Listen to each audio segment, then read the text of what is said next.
মেঘের দেশে এমন রহস্যময় জায়গা দেখেছেন কখনো? তাহলে চলুন ঘুরে আসি শিলংয়ের গভীরে। হাই এভরিওয়ান, আমি সঞ্চারী। আজকে আবার চলে এসেছি একটা নিউ মিনি ব্লগ নিয়ে।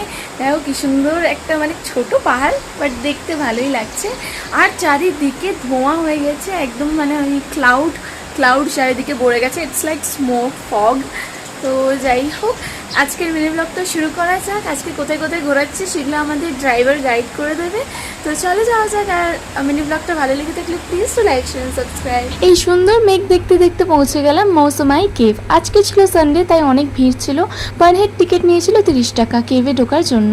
আনফর্চুনেটলি কেভে আমরা পুরোটা ঢুকতে পারিনি, অনেকটা ভিড় হয়েছিল তাই। আর খুব কনজেস্টেড প্লেসে আমার শ্বাসকষ্ট হয়, তাই বেরিয়ে এলাম। তবে হ্যাঁ, এখানে ঘুরতে এলে মোমোটা প্লিজ ট্রাই করো, এত টেস্টি খেতে হয়। সকাল সকাল মোমো খেয়ে নিলাম, তাও আবার 2 প্লেট করে। বাকি টুরিস্ট প্লেসের তুলনায় এখানে জিনিসপত্র অনেকটাই কম, তাই এখান থেকে 3টে ওড়না নিয়ে নিয়েছিলাম আমার জন্য, আমার মা আর আমার বৌদির জন্য।